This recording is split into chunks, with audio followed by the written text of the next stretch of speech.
Hello my dear students, welcome to my YouTube channel Shiv academy of mathematics. तो dear students, आप सबका मेरे YouTube channel Shiv academy of mathematics में स्वागत है। तो डियर स्टूडेंट्स, आज के इस वीडियो लेक्चर में मैं जो क्लास 12 का 2023 में मैथमेटिक्स का पेपर हुआ था उसका क्वेश्चन नंबर 31 सोल्व करने जा रहा हूँ, जो इंटीग्रल पे बेस्ड है।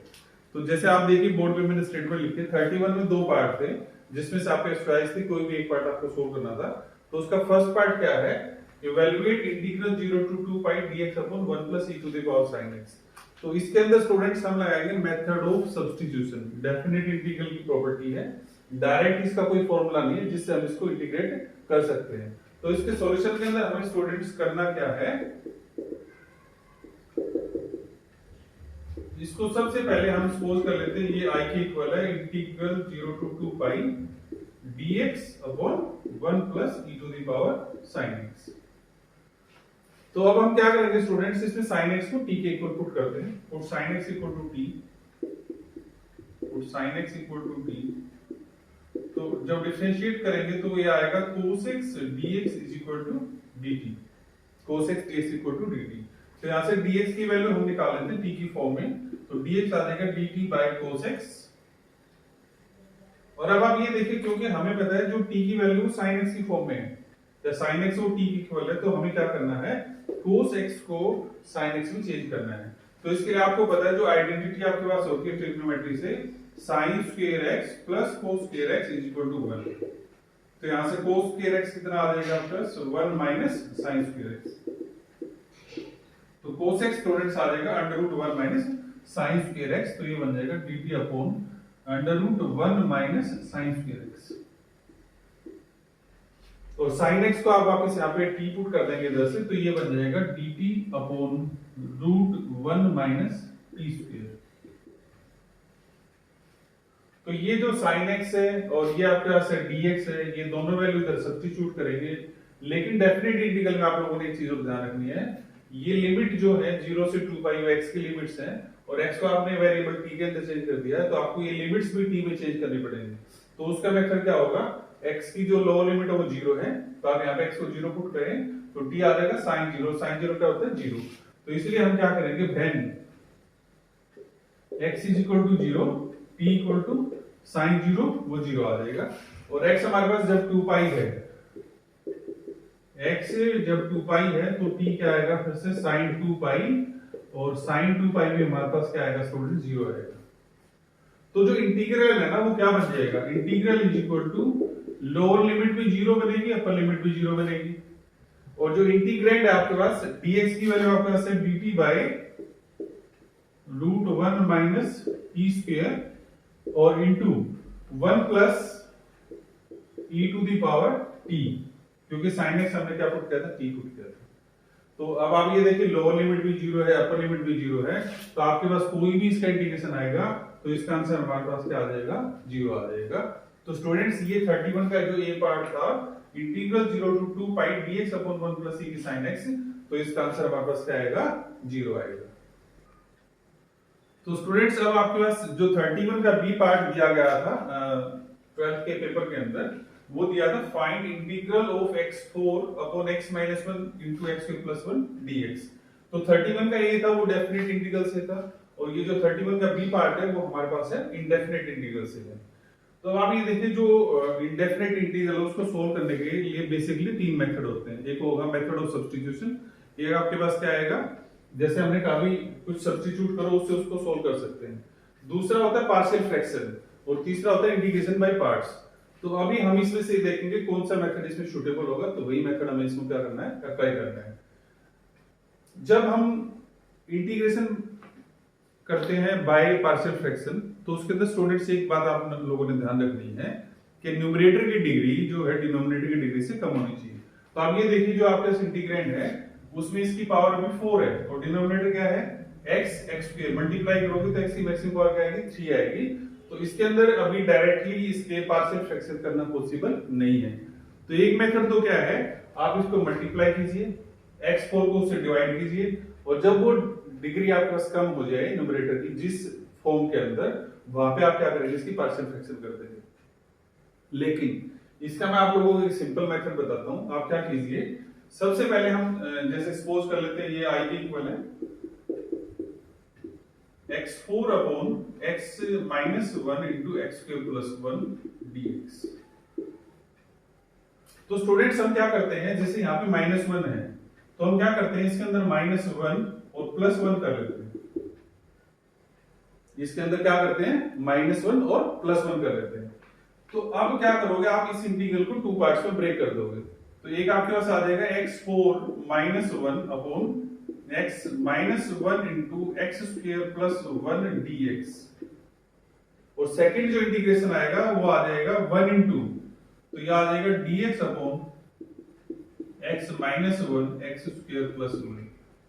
तो इसको स्टूडेंट्स हम मान लेते हैं इंटीग्रल I1 और इसको मान लेते हैं I2 और इसको दे देते हैं नंबर 1। तो अब हमारा काम क्या होगा, इस I1 और I2 को सोल्व करना है। I1 I2 की जो वैल्यू आएगी वो यहाँ पे पुट कर देंगे, तो उससे आपके पास क्या आ जाएगा, रिक्वायर्ड इंटीग्रल आ जाएगा। I1 बड़ा सिंपल है तो I1 को सोल्व करते हैं। Here I1 is equal to integral x4 -1 upon x -1 into x square plus 1 dx। Numerator है x4 -1, इसके फैक्टर कीजिए तो यह आ जाएगा integral x square -1 into x square plus 1 upon x -1 into x plus 1 dx। x square plus 1, तो x square plus 1 से x square plus 1 cancel हो जाएगा। अब जो न्यूमरेटर में टर्म बची है वो बची है x स्क्वायर -1, तो आप फिर से इसके फैक्टर कीजिए तो ये आपके पास आ जाएगा equal to integral x plus 1 into x minus 1 upon x minus 1 dx। Again x minus 1 cancel हो जाएगा तो आपके पास टर्म बचेगी सिर्फ x प्लस 1 का integration.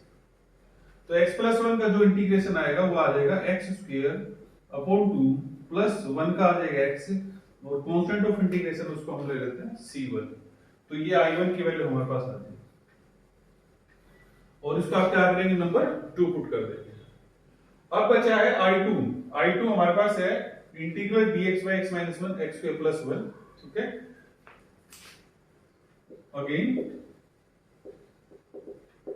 I2 is equal to integral dx upon x minus 1 into x square plus 1। तो अब आप ये देखिए इसमें अभी कोई डायरेक्ट ऐसा मेथड नहीं कि हम सब्स्टिट्यूट करें सोल्व हो जाए, तो इसमें हम क्या करेंगे, method of partial fraction apply करेंगे।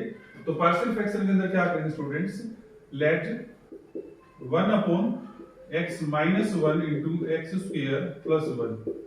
तो ये देखिए ये लीनियर फैक्टर है और रिपीटेड नहीं है क्योंकि इसकी पावर 1 है, और लीनियर क्यों, क्योंकि x की पावर इधर क्या है 1 है। तो उस केस में हम लेंगे a अपॉन x माइनस 1। ये क्वाड्रेटिक फैक्टर है और इस क्वाड्रेटिक टर्म को आप फैक्टराइज नहीं कर सकते हो, तो इस टाइप के टर्म्स के लिए आता है b into variable plus c upon x square plus 1। अगर सपोज करो यहाँ t स्क्वायर प्लस 1 हो तो हम t से मल्टीप्लाई करेंगे, y स्क्वायर प्लस 1 हो तो y से मल्टीप्लाई करेंगे, और अगर x स्क्वायर प्लस 1 है तो हम क्या करेंगे, एक कांस्टेंट को x से मल्टीप्लाई कर लेते हैं, दूसरा x। तो हमारा काम क्या होगा, a b और c की वैल्यू निकालनी है, वो इसमें पुट कर देंगे और फिर हमारे पास क्या आ जाएगा, I2 आ जाएगा।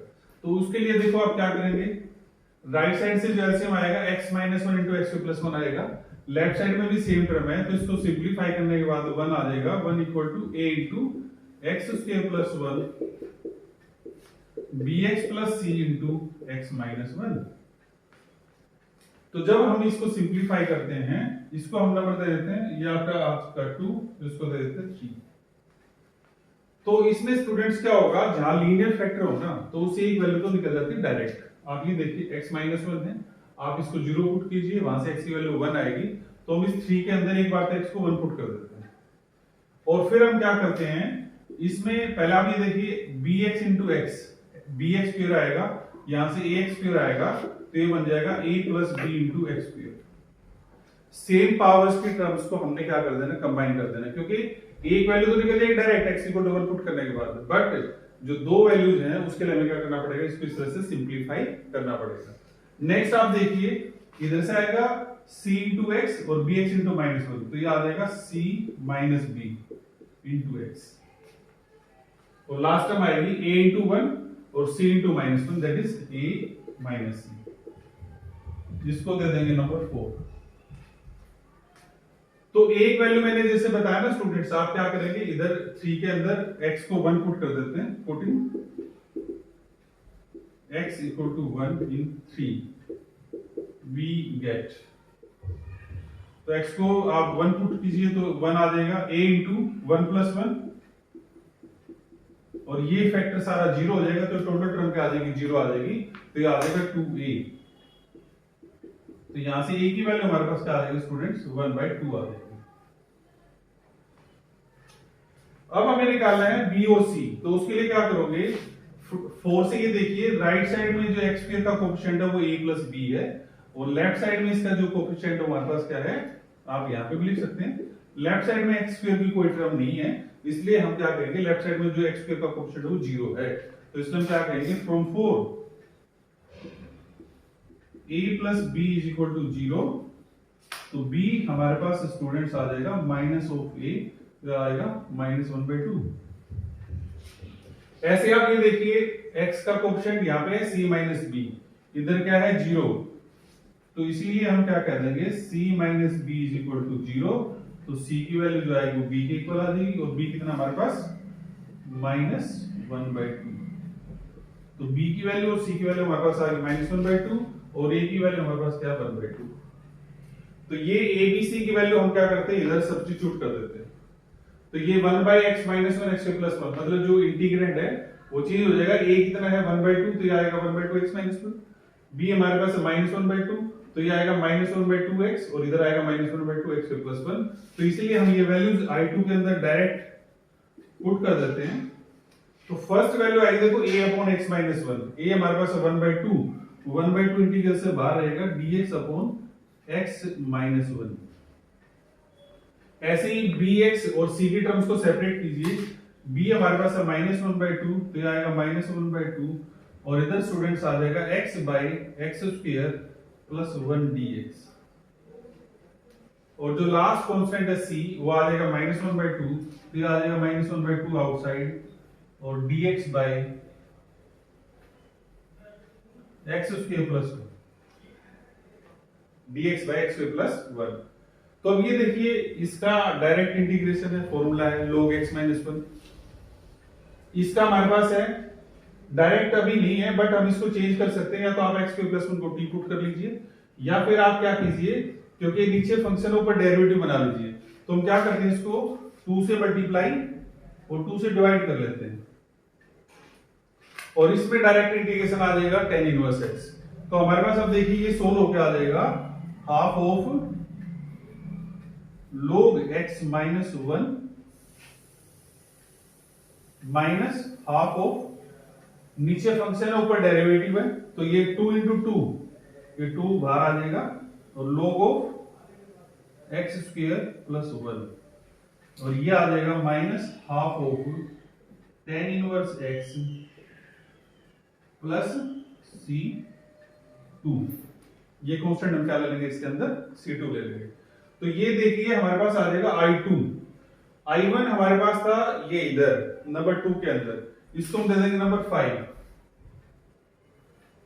और ये जो आपके पास 2 से i1 की वैल्यू आई है, 5 से i2 की वैल्यू आई है, वो वापस हम क्या करेंगे, इसे 1 के अंदर सब्स्टिट्यूट कर देंगे, तो हमारे पास क्या आ जाएगा, i आ जाएगा। तो उसके लिए हम क्या करते हैं, तो स्टूडेंट्स अब हम क्या करते हैं, i1 और i2 की value using 2 and 5 in 1, using 2 and 5 in 1 we get, तो लेफ्ट साइड हमारे पास है ये i है, तो i is equal to i1 that is x square by 2 plus x plus c1, और इधर से वैल्यू आ जाएगी half of log x minus 1, इधर से आएगा 2 2 जा 4 minus 1/4 log of x square plus 1, और minus half of tan inverse x plus c2। तो फाइनली आप सिर्फ क्या कर सकते हो, ये वैल्यू एज इट इज लिख के x square by 2 plus x plus half of log x minus 1 minus 1/4 log of x square plus 1 और ये minus half of tan inverse x plus c। इसमें c जो हम लेंगे स्टूडेंट्स वो क्या ले लेंगे c1 प्लस c2 जो आर्बिट्रेरी कांस्टेंट था। तो ये हमारे पास क्या आ जाएगा, इस इंटीग्रल की जो वैल्यू हमने इवैल्यूएट करनी थी, तो ये इसका आंसर आ जाएगा। तो स्टूडेंट्स अब आपको ये देखना है, जैसे एग्जाम के अंदर 31 में दो प्रॉब्लम थी ए और बी। फर्स्ट थी डेफिनेट इंटीग्रल की, सेकंड थी इंडेफिनेट इंटीग्रल की। तो देखो जो ए पार्ट था वो इजीली सोल्व हो गया, तो इसलिए आपको अपनी चॉइस को बड़े ध्यान से करना पेपर को सोल्व करते हुए कि कौन सी प्रॉब्लम हमारे से जल्दी सोल्व हो जाएगी या किसमें हम उसमें इजी मेथड लगा सकते हैं, कोई सब्स्टिट्यूशन है। इसमें थोड़ा पार्शियल फ्रैक्शन है, इस वजह से थोड़ा लेंथी प्रॉब्लम हो गई है, बाकी प्रॉब्लम ये भी आसान है। तो ऑल्सो आप लोगों को दोनों प्रॉब्लम समझ में आई होंगी। तो आप हमारे चैनल को सब्सक्राइब करना ना भूलें और इस वीडियो को अगर अच्छा लगे तो लाइक करना ना भूलें। Thank you for watching the video.